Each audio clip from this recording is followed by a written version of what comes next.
क्या आपने कभी सोचा है सावन के महीने में ये लाखों लोग कांवर लिए क्यों चलते हैं? नंगे पांव, सिर पर गंगाजल, होठों पर बम बम भोले और मन में एक ही लक्ष्य, भोलेनाथ तक पहुंचना। पर क्या ये सिर्फ आस्था है? नहीं, इसके पीछे है एक हजारों वर्षों पुरानी पौराणिक कथा, एक ऐसा इतिहास जिसे न राम भूले न रावण। आज हम जानेंगे कांवर यात्रा की असली शुरुआत कैसे हुई और भगवान शिव को गंगा जल अर्पित करने की यह परंपरा किन पुराणों से निकलकर आई है। कथा सुनने से पूर्व सच्चे शिव भक्त वीडियो को लाइक और शेयर जरूर करें और चैनल को सब्सक्राइब करना ना भूलें। त्रेता युग में अयोध्या के राजा दशरथ के पुत्र श्री राम वनवास पर गए। वन विहार करते करते श्री राम, लक्ष्मण और सीता मगध जनपद में पहुंचे। वहां की प्रकृति अत्यंत रमणीय थी। आषाढ़ समाप्त हो चुका था और सावन का महीना आरंभ हो गया था। हरियाली छाई थी, आकाश से हल्की फुहारें गिर रही थी, पक्षियों का मधुर कलरव था और वातावरण भक्ति और सौंदर्य से परिपूर्ण था। श्री राम जब गंगा नदी के तट पर पहुंचे तो वहां की शांति और पवित्रता ने उन्हें मंत्रमुग्ध कर दिया। श्री राम ने ध्यान किया, श्रावण मास है और यह भगवान शिव का प्रिय समय है। क्यों न मैं गंगा से जल लेकर कांवर में रखकर शिवलिंग पर चढ़ाऊं। श्री राम ने स्वयं कांवर बनाई, गंगा जल भरा और पैदल यात्रा कर अंततः श्री राम चेतरनाथ पहुंचे, जो वर्तमान में झारखंड के देवघर में है। वहां स्थित प्राचीन शिवलिंग, जिन्हें आज हम बाबा बैद्यनाथ के रूप में पूजते हैं, उनका जलाभिषेक किया गया। श्री राम ने पहले स्नान कर मन और शरीर को पवित्र किया, फिर कांवर से गंगा जल निकालकर विधि पूर्वक शिवलिंग पर चढ़ाया। उन्होंने प्रार्थना की, हे देवाधिदेव महादेव, इस गंगा जल के माध्यम से मैं आपको अपना प्रेम अर्पित करता हूँ। मुझे धर्म के मार्ग पर चलने की शक्ति दें। वातावरण में दिव्य कंपन हुआ। मान्यता है कि शिव स्वयं प्रसन्न हुए और कहा, हे रघुकुल नंदन, तुम्हारी यह यात्रा एक परंपरा बनेगी। आने वाले युगों में भी लोग तुम्हारे समान कांवर लेकर मुझे अर्पण करेंगे। और यही माना जाता है कि यह थी प्रथम कांवर यात्रा। यह प्रसंग शिव महापुराण के कोटि रुद्र संहिता में उल्लिखित है। दूसरी कथा शिव पुराण और स्कंद पुराण कोटिलिंग महात्म्य में वर्णित है, जो इस प्रकार है। लंकाधिपति रावण एक अपार शक्ति और बुद्धि वाला राक्षस था, लेकिन साथ ही वह एक परम शिव भक्त भी था।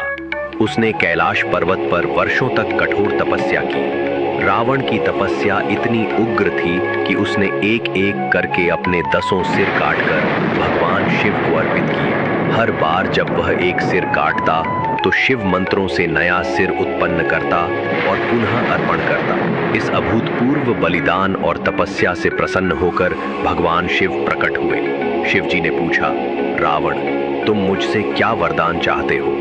रावण बोला, हे नीलकंठ, मैं चाहता हूं कि आप मेरे साथ लंका चलें ताकि मैं वहां आपकी आराधना कर सकूं। शिव जी ने कहा, ठीक है, मैं तुम्हारे साथ चलूंगा, किंतु याद रखो, मैं जहां भी मार्ग में धरती पर रखा जाऊंगा वहीं स्थायी रूप से स्थापित हो जाऊंगा। रावण सहमत हुआ। भगवान शिव ने अपना स्वरूप एक शिवलिंग में समाहित किया। रावण ने उसे एक कांवर जैसे यंत्र में रखकर दक्षिण दिशा की ओर प्रस्थान किया। गगन भेदी मंत्रों और लंका की विजय भावना के साथ यात्रा अत्यंत कठिन थी।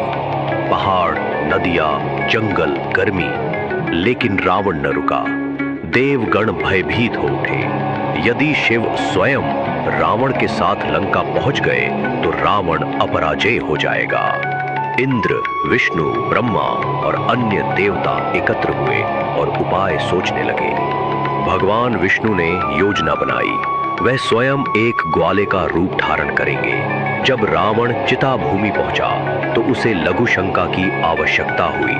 रावण सोचने लगा, मैं शिवलिंग को नीचे नहीं रख सकता। वह चीख कर बोला, कोई है जो थोड़ी देर शिवलिंग को थाम सके? तभी भगवान विष्णु एक ग्वाले का रूप धारण कर आए। रावण ने ग्वाले को देखा और शिवलिंग सौंपते हुए कहा, बस कुछ पल थामना, मैं शीघ्र ही लौटूंगा, किंतु ध्यान रहे शिवलिंग को जमीन पर मत रखना। ग्वाला बोला, ठीक है, परंतु मैं अधिक देर नहीं थाम सकूंगा।